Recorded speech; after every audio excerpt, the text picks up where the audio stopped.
Assalamualaikum warahmatullahi wabarakatuh. Apa kabar anak-anak? Baiklah, pada minggu keempat ini kita akan membahas tentang kerajinan rotan. Rotan atau dalam bahasa Inggrisnya adalah rattan merupakan sejenis tanaman akar-akaran liar yang banyak tumbuh di daerah hutan tropis. Nah, Indonesia dapat dikatakan sebagai penghasil rotan terbesar di dunia karena hampir 30% rotan mentah di dunia dapat dihasilkan oleh Indonesia. Luar biasanya, hutan Indonesia kaya akan keanekaragaman hayati. Jadi, mari kita lestarikan bersama hutan Indonesia. Tanaman rotan ini adalah sejenis tanaman palm yang merambat dan dapat tumbuh mencapai panjang 100 meter lebih. Kulit rotan ini dapat menghasilkan anyaman yang sangat kuat. Bagian dalam rotan jika dibelah akan menghasilkan tali rotan yang tipis yang disebut vitrik atau petrik. Penghasil rotan mentah terbesar di Indonesia adalah Pulau Sulawesi dan Kalimantan. Namun, tumbuh juga di hutan Sumatera, Jawa, dan daerah lainnya. Selain memenuhi kebutuhan ekspor, saat ini kerajinan rotan diproduksi untuk kebutuhan masyarakat. Jika diperhatikan, di sepanjang ruas jalan tertentu, seperti di daerah Pasar Minggu Jakarta atau Tegalwangi Cirebon, dan daerah lainnya, banyak ruko-ruko dan beberapa showroom menjajakan produk kerajinan rotan yang unik dan menarik. Nah, anak-anak, selama keberadaan rotan mentah masih dapat dieksplor dan tidak dieksplor, maka daerah-daerah menghasilkan kerajinan rotan tersebut akan terus berkarya menghasilkan barang-barang kebutuhan masyarakat dan mebel yang berkualitas. Berbagai kerajinan rotan tersebut bukan hanya berupa alat-alat perabotan rumah tangga seperti meja, kursi, tutup lampu, tutup makanan, tempat payung, almari, dan tempat tidur saja, melainkan juga mainan seperti kuda-kudaan, bahkan box ayunan tempat tidur bayi. Jadi produk-produk kerajinan rotan tersebut juga harganya cukup terjangkau bagi semua kalangan. Nah, yang pertama adalah bahan pembuatan kerajinan rotannya. Nah, bahan yang dibutuhkan untuk pembuatan kerajinan rotan adalah rotan yang terbagi dalam 3 bagian. Bagian yang pertama itu adalah rotan kupasan atau kulit luar yang disebut dengan pel sebagai pengikat atau bahan anyaman. Yang kedua, rotan batang yang langsung dipoles, dan yang ketiga adalah rotan isi yang biasa disebut dengan vitrik atau petrik. Jadi, selain rotan bahan lainnya adalah minyak tanah atau belerang untuk pemanasan, politur, dan cat juga untuk warna. Di sini, di gambar A ini adalah rotan batang. Yang di gambar B adalah rotan kupasan atau kulit luar. Di gambar C ini adalah rotan isinya atau vitrit. Dan D ini adalah minyak tanah, yang E ini adalah belerang, F ini adalah paku, dan yang di gambar G ini adalah politurnya.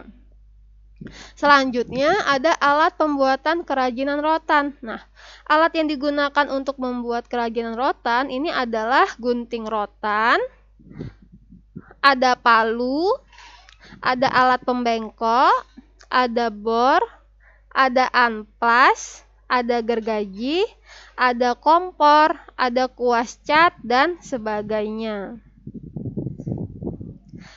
Nah, yang ketiga adalah produk kerajinan rotan. Produk kerajinan rotan banyak dibuat perajin di berbagai daerah dengan beraneka bentuk. Kerajinan rotan dibuat dalam bentuk benda pakai hingga benda hias. Di antaranya adalah kursi meja, lemari atau rak, pembatas ruang, kuda-kudaan, lampit, tempat tidur bayi, aneka perabotan rumah tangga, ada tas wanita, hiasan dinding, dan masih banyak lagi. Nah, rotan di sini memiliki warna khas yaitu putih kekuningan, coklat, dan hitam. Perajin mengabadikan warna natural rotan agar terlihat keasliannya. Namun, ada juga beberapa desain yang diberi warna-warni seperti hijau, biru, merah, dan sebagainya mengikuti selera pembeli. Jadi, di sini juga harga kerajinan rotan pun relatif terjangkau bergantung pada bentuk dan ukurannya. Di sini ada gambar yang pertama adalah hiasan gerobak beca. Di gambar B ini ada aneka tas Kalimantan. Yang C ini adalah gambar tas rotan masa kini. Dan yang D ini adalah aneka produk kebutuhan rumah tangga. Yang keempat adalah proses kerajinan rotan. Nah, setelah dibersihkan dari pelapah yang berduri, rotan harus dilakukan pengawetan dan terlindung dari jamur blue stain.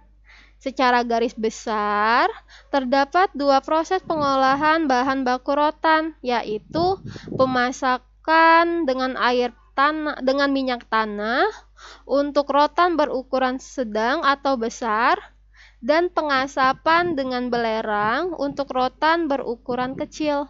Selanjutnya, rotan dapat diolah menjadi berbagai macam bahan baku, misalnya dibuat pil atau kupasan, polis, dan fitrit. Proses pembuatan anyaman ini dilakukan beberapa tahapan. Ada 4 tahapan. Yang pertama adalah pembuatan kerangka. Nah, anak-anak untuk produk ukuran besar seperti kursi, meja, lemari, rak, dan sebagainya itu dibentuk kerangka menggunakan rotan dengan diameter besar, di mana dalam proses pembuatan kerangka menggunakan alat pembengkok agar rotan tersebut bisa dilekukan sesuai dengan model desainnya.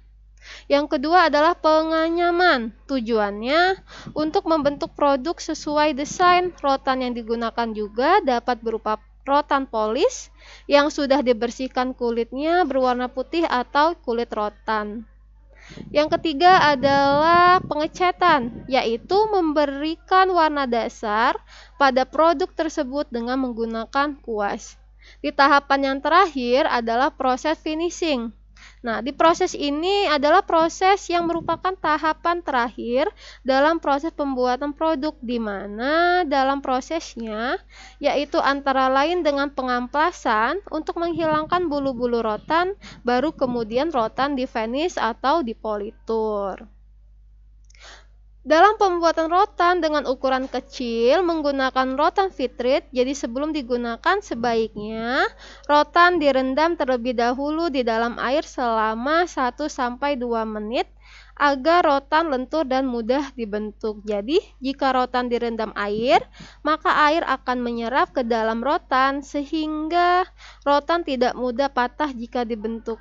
Nah, dalam teknik ini, teknik pembentukan rotan adalah dengan dianyam dan ditempel. Di sini ada gambar yang pertama adalah ini rotan di steam dengan pemanas selama kurang lebih 1-2 jam, lalu rotan dilengkungkan dengan catok. Selanjutnya rotan disusun dibentuk rangka kursi dan rotan dianyam mengikuti bentuk rangka, kemudian rotan disusun dibentuk rangka kursi. Nah, itulah materi kita tentang kerajinan rotan. Di sini ada tugas 4, yaitu ada 4 soal. Soal yang pertama adalah disebut apakah bagian dalam rotan jika dibelah akan menghasilkan tali rotan yang tipis. Tadi sudah dijelaskan. Yang kedua, sebutkan 7 bahan pembuatan kerajinan rotan. Ini juga sudah disebutkan tadi. Yang ketiga, sebutkan 8 alat pembuatan kerajinan rotan. Ini juga tadi sudah Ibu sebutkan. Dan yang terakhir adalah sebutkan dan jelaskan proses pembuatan anyaman rotan. Nah, ini juga sudah Ibu sebutkan dan sudah Ibu jelaskan. Jadi, mohon dipahami video pembelajaran ini. Jika kalian benar-benar memperhatikan, insya Allah kalian juga bisa menjawab soal-soal ini dengan mudah. Oke, Ibu akhiri. Wassalamualaikum warahmatullahi wabarakatuh.